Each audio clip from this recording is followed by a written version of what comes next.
tal? ¿Cómo están? Gusto saludarlos, muy bienvenidos. Nosotros siempre buscando temáticas para poder analizar y reflexionar. Creo que el programa se caracteriza particularmente por la intención de repensar los temas. ¿Qué fatuo es que solamente suceda, pase el tiempo y que nos olvidemos? ¿Qué pobreza tendríamos los seres humanos si nos reflexionásemos con serenidad, con cautela, pero sobre todo con esa distancia que requiere un verdadero análisis para hacer una autocrítica saludable? Y justamente por eso es que hoy día nos vamos a referir de nuevo al tema del mar. Parecerá reiterativo, parecerá hasta ya molesto tener que hablar de algo que muchas personas prefieren olvidarlo. Ante la derrota, los seres humanos tienen dos opciones: o la replantean y siguen adelante, o la olvidan, la entierran y la pasan. Nosotros preferimos reflexionarlo y ver nuevas opciones y alternativas. En ese sentido, el día de hoy quiero saludar a dos amigos del programa que ya son parte del staff de Sabor a Tierra y que nos ayudan sobre todo a tener reflexiones sesudas. Para ello estoy en compañía del general Sánchez, historiador. Qué gusto tenerlo, mi general, de nuevo acá en el programa. Un placer, Verónica, a usted y a Pablo. Está nuevamente un tema tan importante, ¿no? Algo que nos jala a todos. No vale la pena dejarlo de tratar, ¿cierto? No, Verónica, de ninguna forma. Mire, recuerde usted que se dice que el hombre, el verdadero hombre, no se rinde ante las derrotas, no, al contrario, las derrotas tienen que enriquecer. Y ser oportunidades para poder replantear exactamente, todo. Igual son las sociedades. Nosotros no hemos fracasado una sola vez en nuestra historia, hemos fracasado muchas veces militarmente y diplomáticamente, y otras nos ha ido bien. Y es que no debe haber nación alguna que siempre triunfe. Obviamente, y el valor de un Estado, de una nación, del pueblo que compone un Estado, esos valores morales se notan precisamente en su comportamiento en las derrotas. Amo el discurso de los militares, es siempre tan patriótico que inspira y motiva. Doy la más cordial bienvenida de la misma manera a un amigo de siempre, historiador, un hombre que está aportando con su trabajo desde la comunicación, desde los documentales, a poder reescribir nuestra historia, recordarla, refrescarnos la memoria. Pablo Michel, ¿cómo estás, Pablito? Documentalista, historiador, ¿cómo estás? Bueno, qué placer estar contigo acá y bueno, con mi querido amigo el general Luis Fernando Sánchez, en este tema que bueno, siempre es para hablar. Es un tema muy complicado porque aquí no salimos, digamos, con un final feliz, pero sí podemos salir con enseñanzas, ¿no? Y yo pienso que sí es necesario, como decía Luis Fernando, poder tenerlo permanentemente en el debate, pero de una forma muy prudente, ¿no? No con el afán de buscar cabecitas de turco, no con el afán de buscar culpables, o que a partir de esto nazcan leyendas nuevas, como siempre ha sido en la historia. El humano es muy duro, ¿no? Es muy duro para hacer juicios de valores. Yo pienso que tenemos que ser muy prudentes para sacar justamente las enseñanzas de este evento, por supuesto que es una derrota, el del 1 de octubre del 2018, pero que obviamente aquí sacaremos enseñanzas que, no para que vez nosotros, ya no seremos los llamados, pero sí las nuevas generaciones podrán aprender de esto. Y si me permite. Sí, por favor, sí, por favor.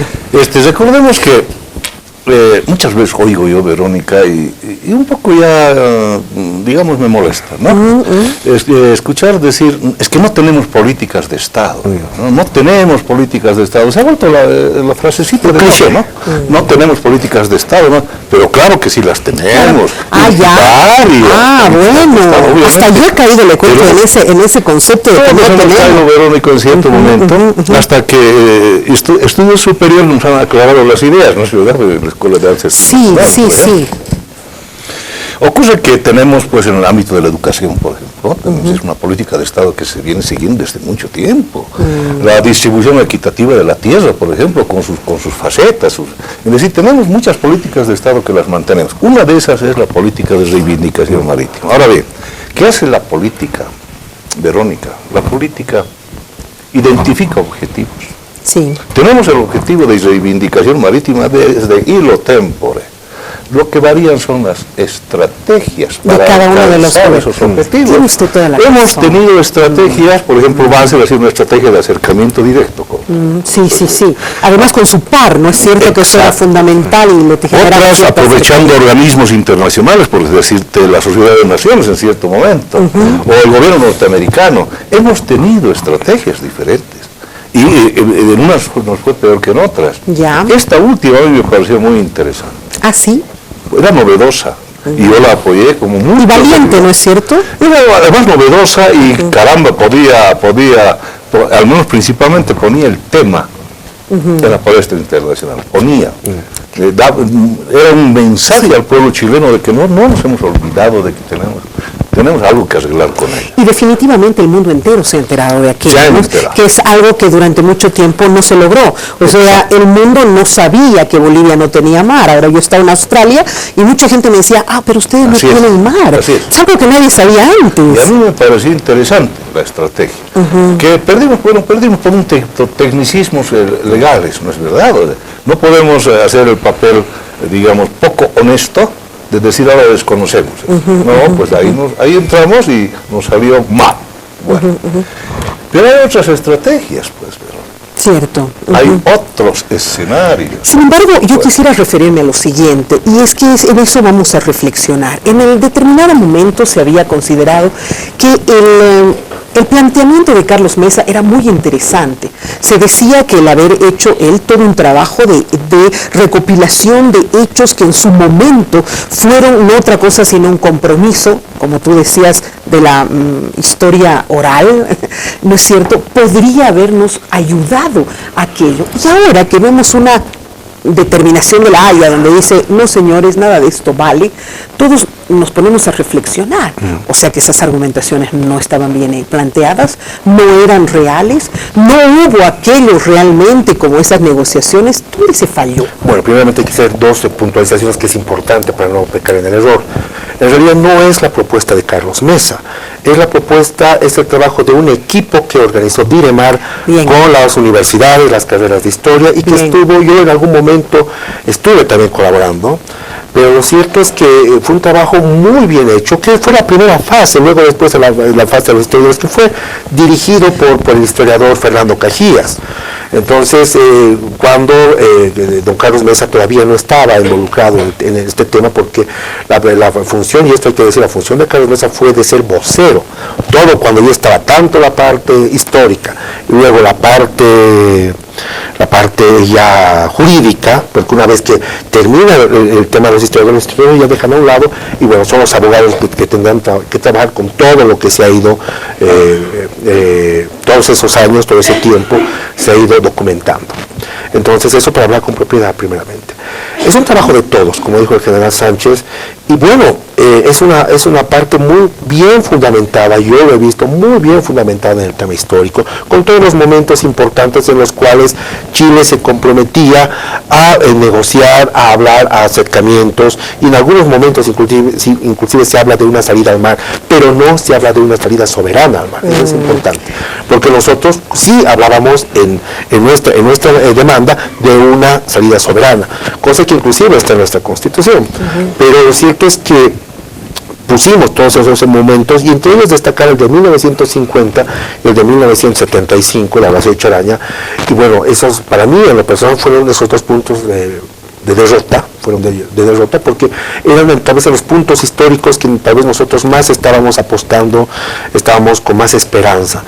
Lo cierto es que, bueno, la Haya no le pareció suficientes argumentos, o mejor dicho, suficientes pruebas, lo que nosotros habíamos adosado en toda nuestra documentación, y obviamente eso fue rechazado. Pero la Haya también dice que se pueden sentar en negociar. Hoy obviamente este tema de que se puede, hay una brecha, hay una colita para poder hacer, poder seguir dialogando, lamentablemente se está politizando y obviamente no nos debe sorprender, pero lo cierto es que hay muchas otras opciones también. Me he enterado hace poco que están recientemente armando una nueva propuesta jurídica sobre el tema del tema indígena, de que los indígenas y habían sido, no sé si diplomacia de los pueblos, no sé si tendrá eso algunas ideas. Lo cierto es que siempre van a haber, mientras el hombre tenga ganas y tenga los objetivos bien claros, el objetivo de reivindicación marítima lo tenga vivo y latente, obviamente siempre van a ir saliendo medidas o propuestas novedosas, también de acuerdo a nuestro contexto. Seguramente las nuevas generaciones verán cosas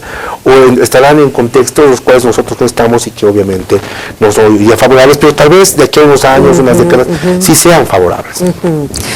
Sí, ¿quiere agregar algo? Sí, tocó Pablito un punto muy interesante, el de la revisión histórica que se hizo, y en el planteamiento en sí, a mi criterio, hubo una gran falencia en un aspecto,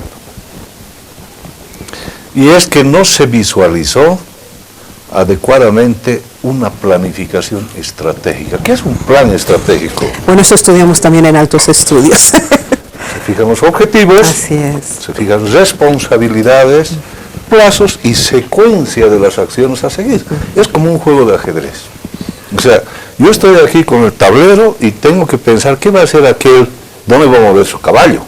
Si él mueve su caballo, yo sé dónde voy a poner mi alfil. Claro que sí. Esa es la estrategia. Además con una movida adelantada. Exacto. Para que no estés a la defensiva y no a la ofensiva. Y se supone que al frente hay alguien que piensa. A diferencia de los planeamientos estratégicos civiles, el planeamiento estratégico militar, como este caso, visualiza el oponente. El oponente también piensa y actúa. Claro que sí. En cambio, digamos, una estrategia de lucha contra la pobreza, digamos, la pobreza no se defiende, es una estrategia de secuencial, lineal, ¿no es verdad? En cambio, en la militar hay un oponente. Por lo tanto, hay variables. Yo no he visto que haya habido un planeamiento estratégico como militar y planificador estratégico que soy. ¿Por qué? Si hubiera habido planificación estratégica, alguna vez conversamos esto, Pablito, no hubieran estado insultando al gobierno de Chile y al pueblo chileno. Claro como que decía. Sí, sería parte de toda sería la estrategia, parte del plan, mantener una relación bien, clara. Porque a la larga, si nos iba bien, tenía que haber un referéndum en Chile. Tenía que haber, se llama plebiscito. Y también si es que se iba a aceptar la negociación, obviamente, teníamos que estar en buenas relaciones. Nadie quiere negociar quien no está... se hubiera animado a tomar decisiones si su pueblo estaba en contra. Pero aquí estábamos empezando a generar anticuerpos, hemos buscado problemitas, el Silala y otras cosas, estando con el esfuerzo principal en la área, ¿no? Entonces no hubo planificación estratégica, porque si hubiera habido, le hubieran dicho a las autoridades principales: señor presidente, señores diputados, por favor, comportémonos. Correcto. A la misma prensa, por favor, silencio en este aspecto. Lo que hizo el Perú. Pues exactamente. Claro. Exactamente. Claro. No ha habido planificación estratégica. Esa es una enseñanza. Hay que aprender de los errores. Ha sido una enseñanza. No sé, usted es muy tolerante, pero a mí me parece una barbaridad que no hayamos tenido ya todo eso, toda esa planificación para poder haber encarado aquello. El problema,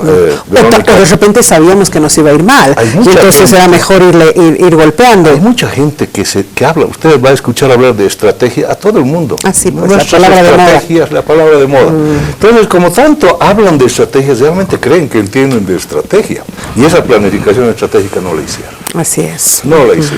Es parte también de nuestro reflejo, ¿no? Porque la parte en nuestra historia boliviana desde 1826, todo lo que finalmente puede llamarse como logros, también se han ido dando, o derrotas, como base de la improvisación. A ver, ¿qué estratégico? Haremos un viaje hacia al pasado. ¿Qué estratégico puede ser que Daza dice, bueno, necesitamos el impuesto, el gravamen de los 10 centavos, muy justificable por muchas cosas. Luego le dan un ultimátum de un año, y luego las Fuerzas Armadas y el Ejército y el pueblo no sabían absolutamente nada de lo que iba a pasar el 14, un año después. Así fue. Y ahora mismo, si nos ponemos a pensar, debíamos ya tener el plan. ¿Qué hacemos si nos va mal en la área? Claro, una segunda estrategia lista. Entonces, inmediatamente reconocemos, por ejemplo, para quedar muy... por decir, esto es un ejemplo, en el plan B, el plan C. Pero además el paso 1 del plan A, el paso 2, el paso 3, a 6 meses, a 4 meses, a 2 meses. Esa es la planificación estratégica. Así es. Y no hubo, se nota, porque no sabíamos cómo reaccionar ese momento. Deberíamos haber previsto incluso la derrota. Así es, una movilización inmensa como se hizo, por ejemplo, rechazando ante el mundo que no estamos de acuerdo con aquello, pero bueno, hemos movilizado con banderas. Pero ahora, ¿qué viene? A ver. Que vamos a tener un nuevo escenario, Verónica. Se nos está viniendo un avance tecnológico gigantesco que no podemos prever cómo va a influir en la parte política de los pueblos, de las sociedades, en la parte económica. No podemos prever. Los más grandes cerebros del mundo no saben qué hacer con la singularidad que se acerca.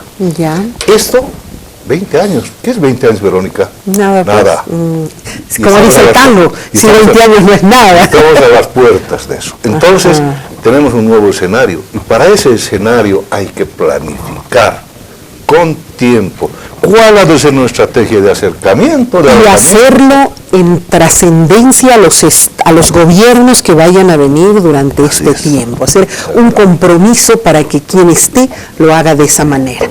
Tengo la nota número 1 de un material que nos ha preparado el equipo de producción, donde un diputado del oficialismo dice que Bolivia y Chile deben restablecer el diálogo sobre una salida soberana al mar. Adelante, por favor.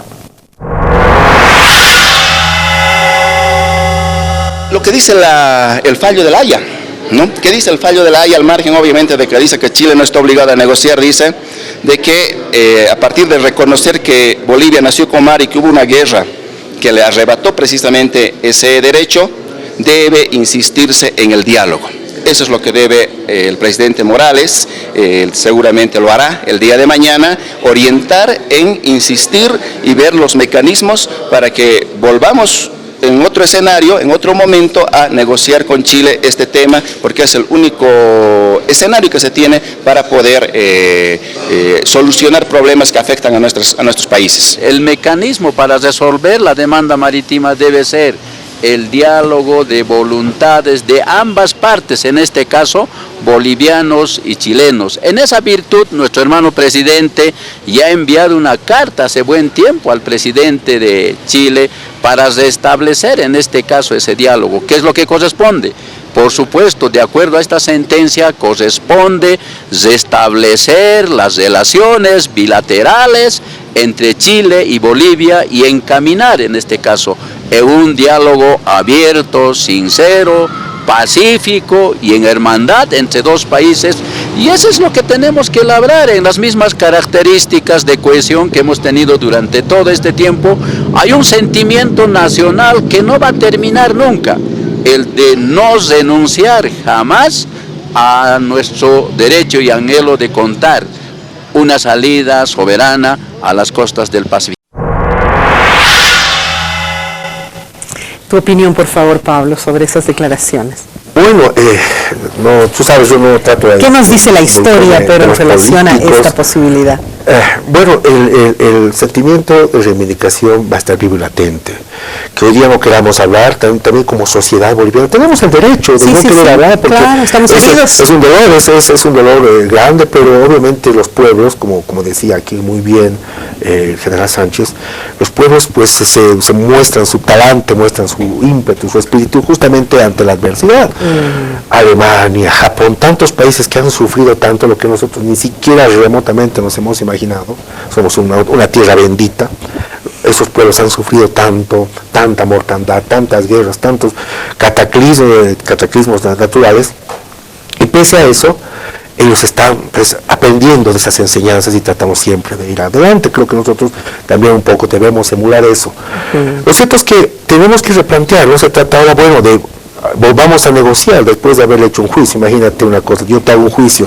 Claro, nos peleamos a muerte. Mira, Benito, no pasó aquí nada. Pero además se han insultado constantemente. Tendrá que pasar. Yo he escrito en 2 columnas y mantengo esto de que tenemos nosotros que sacar enseñanzas, pero nuestra generación no es ya la llamada, nuestra generación no es la llamada a tratar de volver a tratar de encontrar una solución, negociar. Va a ser las siguientes generaciones con los insumos de aprendizaje que les demos a la nueva generación. Nuestra generación seguramente va a estar en los libros de historia del futuro muy parecida y muy condenada a cerrar el término con la generación de 1904, por ejemplo, ¿no? Pero fue ya en la Liga de Naciones en 1920, 25, que nuevamente el tema del mar estuvo en el tapete. Entonces, parte de los procesos históricos, ¿no? O sea, eso te muestra también un poco nuestra inmadurez. Ha pasado algo, inmediatamente queremos hacer otra cosa, inmediatamente marcha, inmediatamente... No, los procesos, las sociedades tienen que pensar, tener su momento de luto. No, pero sí deberíamos haber tenido lista una estrategia para ante esa respuesta negativa que hemos recibido de la Haya, o deberíamos habernos quedado así tan tranquilos como nos hemos quedado hemos perdido en un juicio, o sea, hay posibilidades que ha dejado abierto inclusive el fallecido. Sí, pero Pablito, yo no creo que porque estos señores son miembros de él, tienen la palabra de Dios, alabados. No, o sea, ellos han dado su veredicto.